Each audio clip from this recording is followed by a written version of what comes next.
same monetary policy. So let's say I increase money supply. And let me clearly say which money supply increase. Let's say I increase my OMO, open market operation.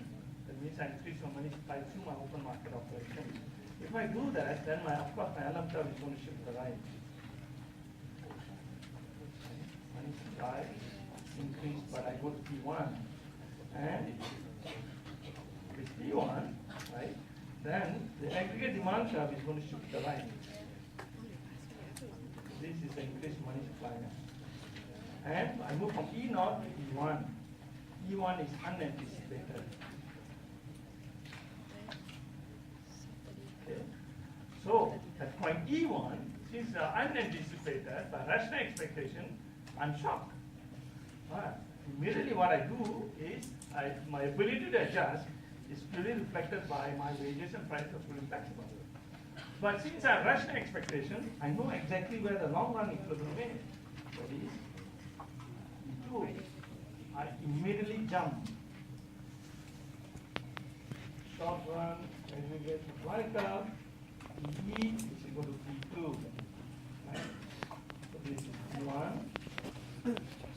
Right? I immediately jump to P2. And this reverts back. The same equilibrium. Okay? So I expect my interest rate to fall first and my output increase. So most of the monetary and the new Keynesian believe that there's a trade-off. The trade-off is I should be able to get some output Y1, right? Because that is an increase, but although I have a little bit of inflation, but according to the rational expectation, I immediately jump over to E2. The trade-off is there, but it's very short. But the interesting part of rational expectation is I only can fool an individual once. Right? If I'm going to use monetary policy, I'm going to fool. So this is an equilibrium that I'm fooling equilibrium. I fool you, no? But every time I cannot do that because the next period, when I go and wanted to increase the money supply, right? The next period, when I want to go and increase the money supply again, you know what's going to happen? When they shift the aggregate demand curve, right? AD2, I increase the money supply. You know what they're going to do? Workers. Immediately they jump. PE is equal to P3. The equilibrium E3. E star. I immediately jump to E star. I will never get this equilibrium. Never. Why? That's not rational expectation equilibrium. When wages and prices are fully flexible, I only can fool an individual once. And that unanticipated equilibrium is for a very short period of time. Okay? So what happens is I jump, and the subsequent one I keep jumping. There is no trade-off. There's no trade-off, right? This is a very strong proposition. And this proposition is been reflected by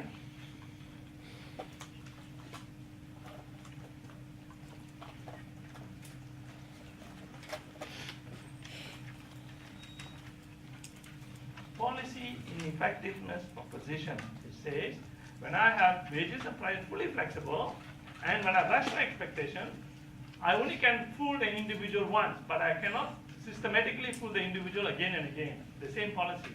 Policies become redundant because we already updated my information. Because every time you increase the price, you want to fool me and say that my real wages has increased, but my real wages hasn't increased because price has increased. So I immediately jump. If that's the case, there is no trade-off. So when I ask for a policy ineffectiveness proposition, right, you need to articulate the policy ineffectiveness proposition in terms of the unanticipated impact, and the subsequent policies are not going to give you the unanticipated impact in the neoclassical model. That is the policy ineffectiveness proposition. Okay, and that is a very strong proposition. And when you go and work for the central bankers, most central bankers, you cannot go and argue for policy ineffectiveness proposition. Central bankers do not like that. Why? Because there's no job for them. According to the neoclassical, there's no job for the central banker.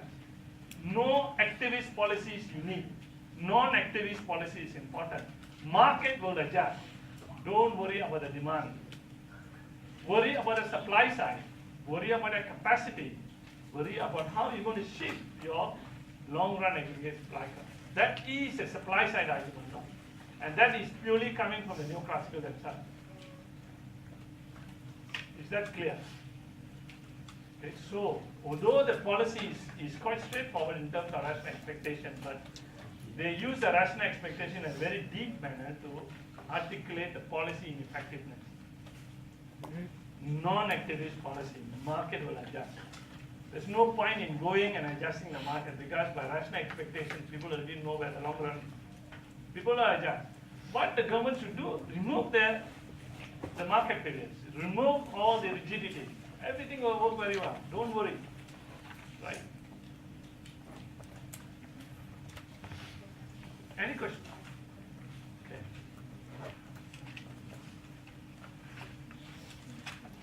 Then come the neoclassical, no? Sorry, you're Keynesian. Okay. So what are the assumptions? A, wage, and price, stickiness. You know what stickiness means? It means it's like a glue, no? You stick, but it's adjusting, but it's slowly adjusting. That's what a stickiness means. And you have rational expectation. Right? Rational expectation. Forward-looking expectation. Again, you can have this.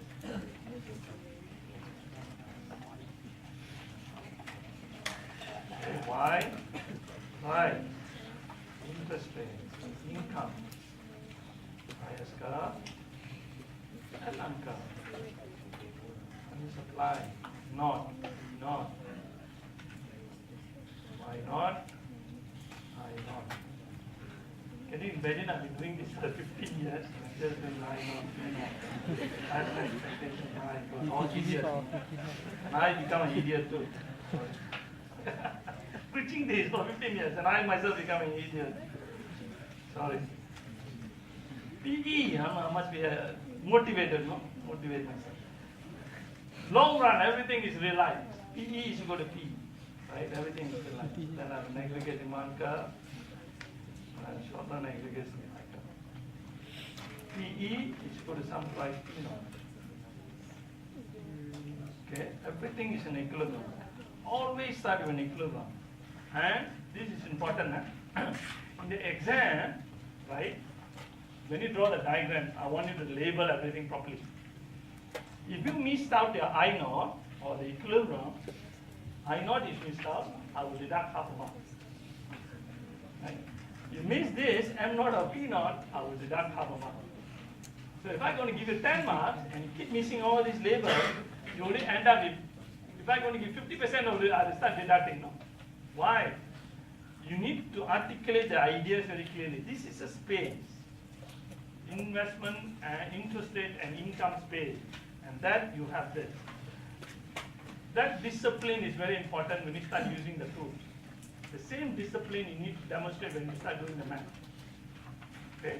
So this discipline will be translated in the mathematics itself. Okay? So now, again, I do the same thing. I increase the money supply. And forget about this. I just go for the equilibrium, MS1 or P1. That gives me this. The aggregate demand curve, 81. So I increase the money supply to E1. So E1 is unanticipated. Okay. And that unanticipated equilibrium is the same for classical and neoclassical and the neo-Keynesian. It's the same.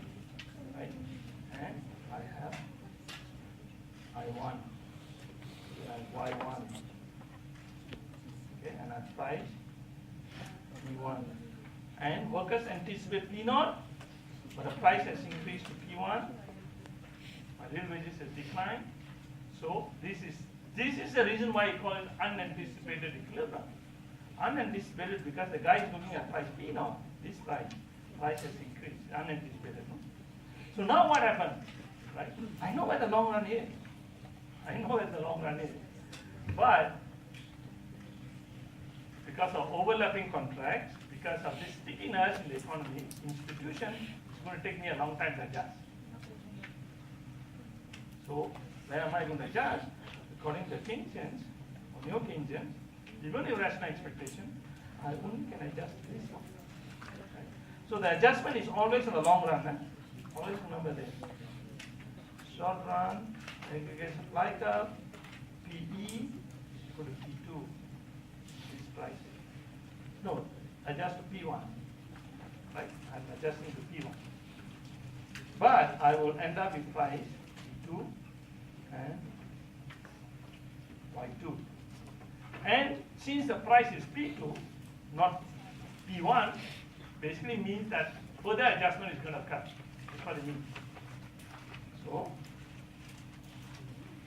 my LM curve starts shifting, but it's going to shift slower to this equilibrium P now. So I'll end up with P2, this is Y2, interest rate is I2. Adjust slower. So according to the new Keynesian one, adjustment is slow. Policy is effective. And the effectiveness is reflected by the trade-off. The trade-off between output and price. I still have real effects in the economy. So when there are rigidities in the economy, then an activist policy is important. An activist policy is important. That means demand management policies are effective, even if rational expectation. Even if rational expectation, demand management policies are effective. That is the new thing.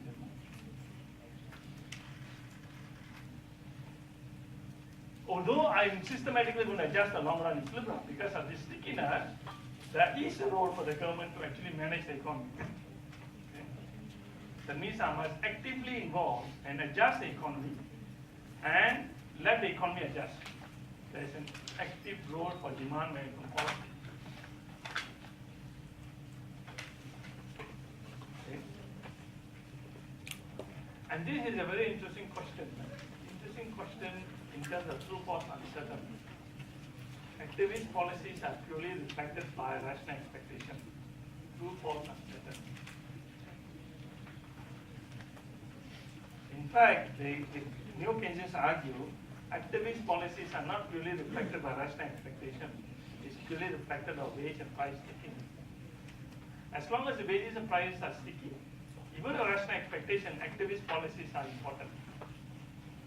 Okay, so rational expectation is important. Forward-looking ideas are important, but still there are a lot of rigidities in the economy, a lot of stickiness in the economy. So when you go and work in the central bank, you have to be a neo-Keynesian. You cannot be a pure neoclassical and say that the central bankers have no role. Whatever the money supply they increase,